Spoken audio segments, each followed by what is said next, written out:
Guys welcome you all on my YouTube channel pharma life. तो कैसे हैं आप सभी? आई होप बहुत बढ़िया होंगे।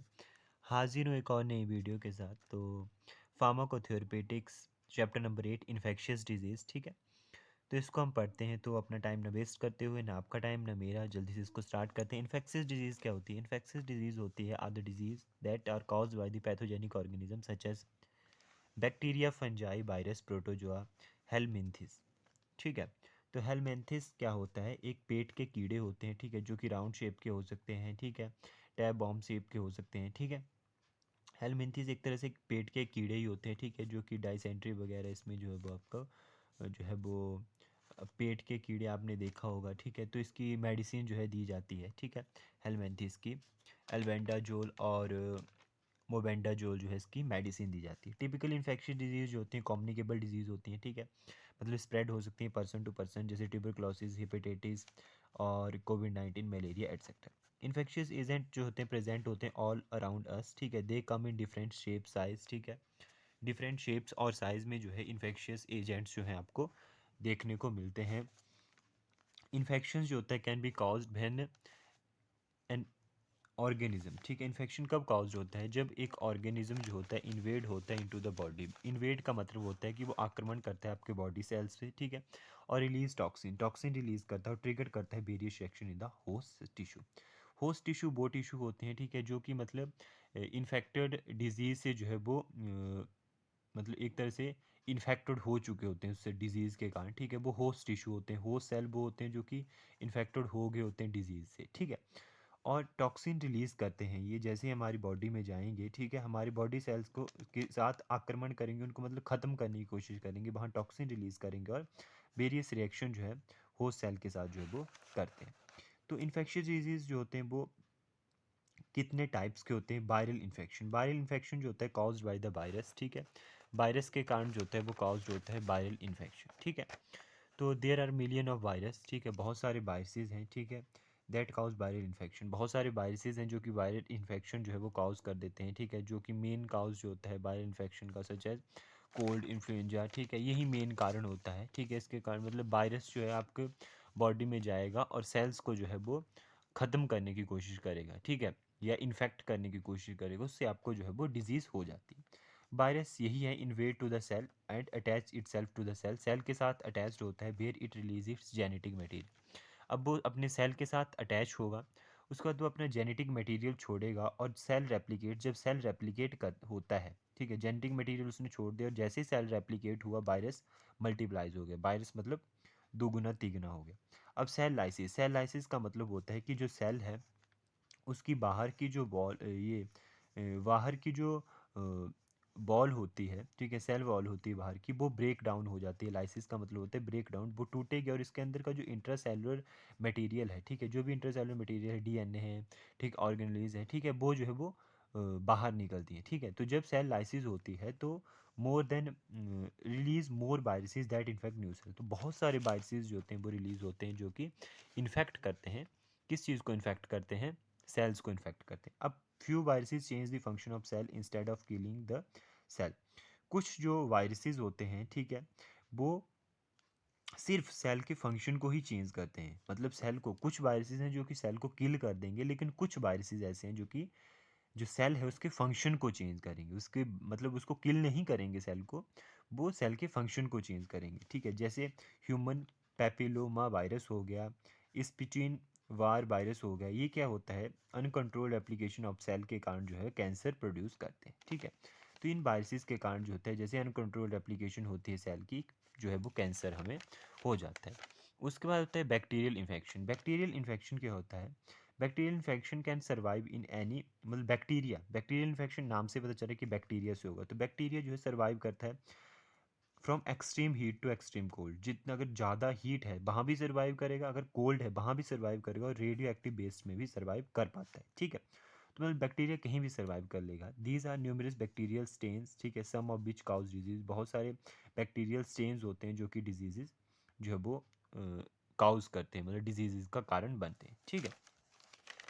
आगे हम चलते हैं बैक्टीरिया। अब बैक्टीरिया जो है दो तरह के होते हैं, गुड बैक्टीरिया होते हैं, बैड बैक्टीरिया। अब जो गुड बैक्टीरिया होते हैं, ठीक है, वो क्या करते हैं? डिस्ट्रॉय करते हैं बैड बैक्टीरिया को, ठीक है, वो बैड बैक्टीरिया को डिस्ट्रॉय करेंगे, ठीक है। वेयर एज जो बैड बैक्टीरिया है काउज डिजीजेस, ठीक है। बैड बैक्टीरिया डिजीजेस काउज करते हैं, ठीक है, जैसे ट्यूबरकुलोसिस हो गया, डायप्थीरिया हो गया, कॉलरा, ठीक है। जो गुड बैक्टीरिया है अगर उनके हम जो है एग्जाम्पल की बात की जाए, ठीक है, तो बाइफिडो बैक्टीरियम इसका एग्जाम्पल हो गया, और एक और हो गया लैक्टो बैसिलस एसिडोफिलिस, ठीक है। ये हो गया हमारे पास गुड बैक्टीरिया के एग्जाम्पल। अब जो बैड बैक्टीरिया होते हैं वो तो आपको पता है कि डिजीज़ काउज करते हैं, तो इसके माइकोबैक्टीरियम ट्यूबरकुलोसिस हो गया, ठीक है, ये डायप्थीरिया कॉलरा, ये मतलब डिजीज़ काउज करेंगे, तो बेसिक इसका एग्जांपल बैड बैक्टीरिया का आ जाएगा माइकोबैक्टीरियम ट्यूबरकुलोसिस, ठीक है। उसके बाद हमारे पास आता है कि दे कैन बी ट्रीटेड। अब जो बैड बैक्टीरिया उनको ट्रीट किया जाता है एंटीबायोटिक्स के साथ, ठीक है, एंटीबायोटिक्स के साथ ट्रीट किया जाता है, लेकिन सम बैक्टीरिया जो होते हैं वो एंटीबायोटिक रेसिस्टेंट होते हैं और कैन नॉट बी ट्रीटेड, ठीक है। कुछ बैक्टीरिया के होते हैं एंटीबायोटिक रेसिस्टेंट होते हैं और ट्रीट नहीं हो पाते, ठीक है। जैसे मतलब कुछ बैक्टीरिया हैं, क्या होता है कि जैसे हम मेडिसिन देते रहते हैं, ठीक है, तो एक टाइम ऐसा आता है कि उन बैक्टीरिया को कोई फ़र्क ही नहीं पड़ता है, मतलब उनको कोई असर ही नहीं हो रहा है उस मेडिसिन से, उस एंटीबायोटिक से, वो क्या कहलाएंगे बैक्टीरिया, एंटीबायोटिक रेसिस्टेंट बैक्टीरिया कहलाएंगे, और उनको जो है आप एंटीबायोटिक से फिर ट्रीट नहीं कर सकते, ठीक है। तो वो होते हैं एंटीबायोटिक रेसिस्टेंट बैक्टीरिया, जिसका एग्जांपल मैं अगर आपको दूं तो ये आता है methicillin resistant Staphylococcus aureus, AUREUS, ठीक है। ये जो है एक एग्जांपल है, ठीक है। एक और दूं अगर मैं आपको तो वेनकोमाइसिन रेसिस्टेंट एंटीरोकोकस, ठीक है, ये इसके एग्जाम्पल हो जाएंगे बेसिकली, ठीक है। उसके बाद आता है फंगल इन्फेक्शन। फंगल इन्फेक्शन क्या होते हैं, ठीक है। आई होप आपको मेरी राइटिंग मतलब सही लग रही हो, ठीक है, मतलब समझ आ रहा हो। नहीं समझ आ रहा होगा तो आप कमेंट सेक्शन में बता सकते हैं, तो मैं अपनी जो राइटिंग है उसको थोड़ा सुधार करने की कोशिश करूँगा, ठीक है। उसके बाद आता है मेरे पास फंगस इन्फेक्शन, ठीक है। इन्फेक्शन क्या होता है, फंगस जो होता है, fungus decomposes and observe organic material, ठीक है। फंगस जो होता है वो डिकम्पोज होता है और ऑब्जर्व करता है ऑर्गेनिक मटेरियल एंजाइम की सहायता से, हेल्प ऑफ एंजाइम। अब जो फंगल इन्फेक्शन होते हैं वो भी दो तरह के होते हैं। फंगल इन्फेक्शन अगर मैं आपको ऐसे नॉर्मली बताऊं तो एक होता है कि जो आपके ऊपर सुपरफिशियल स्किन में होगा, ठीक है, superficial infection of the mucous membrane, skin, scalp और नेल्स, ठीक है, caused by the Candida albicans और डर्मेटोफाइटिस, ठीक है, इनके कारण होता है। ये जो होते हैं एक तरह से कॉजिटिव एजेंट्स होते हैं इनके, ठीक है, जिनके कारण ये होता है, ठीक है। तो जो फंगल इन्फेक्शन है, ठीक है, एक हो गया जो ऊपर ऊपर स्किन के सिर्फ ऊपर ऊपर ही होगा, ठीक है, और जो डीप फंगल इन्फेक्शन है जो कि स्किन के बीच में पेनिट्रेट होकर होगा, फंगस जो है वो स्किन के बीच में पेनिट्रेट होगा और फिर इन्फेक्शन काउज करेगा। तो ये जो होता है कुछ स्पीसीज़ के कारण होता है, जैसे एस्पेरिजिलस, ठीक है, एस्पेरिगलस या एस्पेजिलस।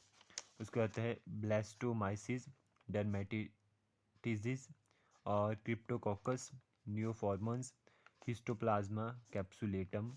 और फंगस इन्फेक्शन जो होता है उसको माइकोसिस भी बोलते हैं, ठीक है। फंगल स्पोर्स जो होते हैं when inhaled can lead to fungal infection that effect the whole body, ठीक है। क्या होता है कि जैसे आपको कोई फंगस इन्फेक्शन हुआ, होने वाला है या हो रहा है, तो यहाँ पे जैसे थोड़े छोटे छेद होंगे, अगर वो कोई इनहेल का मतलब ये नहीं होता कि हम ले रहे हैं उस चीज़ को, मतलब अगर उसमें कोई चीज़ चली जाती है, ठीक है, जैसे कोई एलर्जेंस या कुछ भी उसमें चला गया, तो उससे क्या होगा, उन अगर पोर्स में कोई एलर्जन चला गया उससे जो है फंगल इन्फेक्शन बढ़ जाएगा आपकी पूरी पूरी बॉडी में, ठीक है। उसके बाद प्रायन डिजीज़। प्रायन डिजीज़ क्या होती है,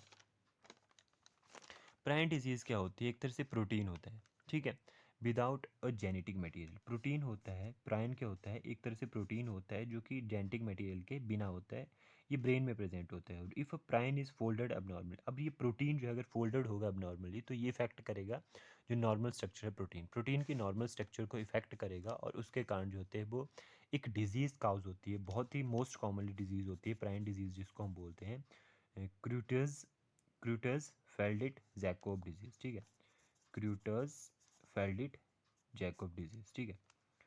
तो ये डिजीज़ जो होती है इसके कारण काउज होती है, ठीक है, प्रायन डिजीज़। उसके बाद आता है हमारे पास कि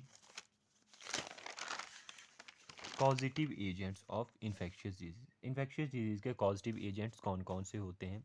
सबसे पहले आता है bacteria, these are single cell micro organism, example Mycobacterium tuberculosis Vibrio cholerae Salmonella typhi. ये सिंगल सेल माइक्रो ऑर्गेनिज्म होते हैं बैक्टीरिया। वायरसेस क्या होते हैं? ऑब्लिगेट पैरासाइट्स होते हैं, they are obligate parasite. Obligate parasites वो होते हैं जिनकी साइकिल जो है कंप्लीट नहीं हो पाती, खुद से कंप्लीट नहीं हो पाती, ठीक है।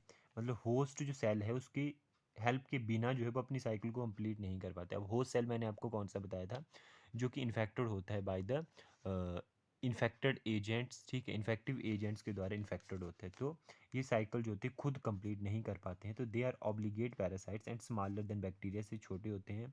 जैसे एग्जांपल SARS, CoV2, HIV, पोलियोमिलाइटिस इसके एग्जांपल है। वेरियस जो डिजीजेज कॉज होती हैं वायरस से, वो कॉमन कोल्ड हो गया, कोविड-19, पोलियो, एड्स, ये जो होते हैं वो होते हैं। फंजाई, जिसको फंगाई भी बोलते हैं कुछ, are eukaryotics with unique cell wall containing glucans and chitin, ठीक है। इसके फंगाई जो है वो यूकैरियोटिक्स होते हैं, मतलब सेल, इसके फंगाई के जो सेल होते हैं वो न्यूक्लियस कंटेन करते हैं, ठीक है। और यूनिक सेल वॉल होती है, ठीक है, यूनिक सेल वॉल होती है, और वो सेल वॉल जो होती है क्या कंटेन करती है? ग्लूकन्स और चिटिन, दो सब्सटेंस कंटेन करती है। ग्लूकन्स होते हैं पॉलीसेकेराइड, चिटिन होते हैं पॉलीमर्स। अब जो चिटिन चेन होती है, ठीक है, वो क्रॉस लिंक्ड होती है, किसके कारण क्रॉस लिंक्ड होती है? कोवलेंटी टू ग्लूकन्स, ठीक है। चिटिन जो होती है चेन, वो क्रॉस लिंक्ड होती है ग्लूकन्स के साथ, और जो है ये एक इनर स्केलेटन जो फंगाई, उसका मतलब बाहर की जो है बॉल को बनाती है। जब ग्लूकन और चिटिन दोनों मिल जाते हैं तो फंगाई की जो है वो यूनिक जो सेल वॉल है उसको बनाते हैं। प्रोटोजोआ, ये सिंगल सेल माइक्रो ऑर्गेनिज्म होता है। डिजीज जो होती है कॉज्ड होती है by the protozoan infection, include African sleeping, जो डिजीज होती है इसमें इंक्लूडेड प्रोटोजोआ के कारण, ये प्रोटोजोअन इन्फेक्शन के कारण वो होती है अफ्रीकन स्लीपिंग सिकनेस। अब इसमें सॉरी अफ्रीकन स्लीपिंग सिकनेस का मतलब ये नहीं क्योंकि अफ्रीकन डिजीज है, मतलब इसमें क्या होता है? पैरासाइट होता है ट्राइपेनोसोमा व्यूरिसी पैरासाइट, ठीक है। इसके कारण ये डिजीज़ होती है। इसमें जो होते हैं मतलब नींद में जो है वो डिस्टर्बेंस हो जाती है, नींद नहीं आती अच्छे से, ठीक है। एम्बोइक डायसेंट्री हो गई, मलेरिया हो गया। अब ये जो होता है प्रोटोजोआ, वो हमारे फीसिस के थ्रू हमारे बॉडी में जो होता है वो एंटर होने की जो है इसकी संभावना होती है, ठीक है। और ये जो होता है जैसे इंटा एम्बोया, हिस्टोलिटिका एंड प्लाज्मोडियम जो होते हैं स्पीसीज एग्जाम्पल होती हैं प्रोटोजोआ की। हेलमेंथिस, सॉरी यहाँ पे HIS नहीं होगा, हेलमेंथिस। हेलमेंथिस जो होता है आर मैक्रो पैरासाइट बॉम्ब्स होता है। ये जो होते हैं तीन तरह के होते हैं। मैक्रो पैरासाइट बॉम्ब्स का मतलब होता है कि ये एक तरह से ज़्यादा इन्फेक्टेड होते हैं, ठीक है। और ये बड़े, मैक्रो का मतलब होता है बड़े पैरासाइट्स हैं, ठीक है। तीन तरीके के होते हैं। फ्लूक्स मतलब एक तरह से लंबे जैसे, ठीक है, जिसको हम बोलते हैं ट्रीमेटोड्स, ठीक है। उसके बाद होता है टैब बॉम्ब, मतलब एक तरह से इस तरह से, इस तरह से होंगे ये लंबी से, सिस्टोड्स। और राउंड बॉम्ब्स नेमाटोड्स, ठीक है। हेलमिंथ्स डिजीज़ के जो एग्जांपल है जैसे एस्कैरियसिस जो काउज्ड होती है एस्कैरिस लुम्ब्रियोक्वाइट्स, ठीक है। फिलारिसिस जो काउज्ड होती है बुचीरिया बेनक्रॉफ्टी, ठीक है, बुचीरिया बेनक्रॉफ्टी। सिम्टम्स के होते हैं इन्फेक्शियस डिजीज़ के? Fever, chills, runny nose. Rabies virus से जो होता है नर्वस सिस्टम पे इफेक्ट पड़ता है। स्वेलिंग होगी, हीट, पेन, मसल्स एक्के, ठीक है, मतलब मसल्स में पेन हो सकती है। स्वेलिंग, लीफ नोड की स्वेलिंग हो सकती है, ठीक है। उसके बाद हमारे पास आता है transmission of infectious disease. Infectious disease की किस तरह से ट्रांसमिशन होती है, ठीक, किस तरह से वो फैलती है हमारी बॉडी में? स्प्रेड, सबसे पहले हो गया पर्सन टू पर्सन फैल सकती है, एनिमल से पर्सन में हो सकती है, या mother to unborn baby child में हो सकती है, ठीक है। और इंसेक्ट बाइट से हो सकती है। कंटेमिनेटेड फूड, मतलब कोई आपने अच्छा खाना नहीं खाया है। Water, contaminated water. Airborne, airborne मतलब एयर से एलर्जन के कारण हो गई। सर्जिकल डिवाइसेज होगी, जैसे इंजेक्शन वगैरह, एक इंजेक्शन का फिर से यूज़ हो गया, ठीक है। सर्जिकल इंस्ट्रूमेंट्स के बाद अगर उनको स्टेलाइज नहीं किया है तो उससे जो है फिर से आपको ये डिजीज़ हो सकती है। उसके बाद है मेंटेन पर्सनल हाइजीन। इसकी प्रिवेंशन में आप क्या कर सकते हो? मेंटेन पर्सनल हाइजीन मेंटेन करोगे। डोंट शेयर, अपनी पर्सनल आइटम्स को आपने शेयर नहीं करना है। फ्रेश खाना खाना है, हेल्दी खाना खाना है, वैक्सीनेटेड रहना है, ठीक है। अपने हाथों को बार बार धोते रहना है, ठीक है, ताकि उसमें वायरस वगैरह बैक्टीरिया कुछ मतलब जो है वो रहे ना, ठीक है। क्योंकि हमारे अराउंड्स जो हैं बहुत सारे बैक्टीरिया वायरस जो होते हैं वो होते ही हैं, ठीक है। ट्रैवल बाइजली ट्रैवल करना है, अच्छे से ट्रैवल करना है, मतलब इन्फेक्टेड जगह पे आपको ज़्यादा टच नहीं करना है, ठीक है। इम्प्रूव इम्यूनिटी को अपने को बढ़ाना है। मास्क वियर करना है, कोई पोल्यूटेड एरिया में नहीं जाना है, और क्राउडेड एरिया, भीड़ भाड़ वाले जो एरिया है वहाँ पे विदाउट मास्क बिल्कुल भी नहीं। तो आज के लेक्चर में यही था, ठीक है। तो थैंक यू गाइस। अगर कुछ और नोट्स वगैरह की अगर दिक्कत होगी तो मैं आपको PDF बना के शेयर कर दूंगा। बाकी यही था आज की वीडियो में। हम फिर से इसी टॉपिक के ऊपर जो है ट्यूबरक्लोसिस है इसका, इन्फेक्शियस डिजीज़ का टॉपिक, उसके साथ मिलते हैं। Thank you guys.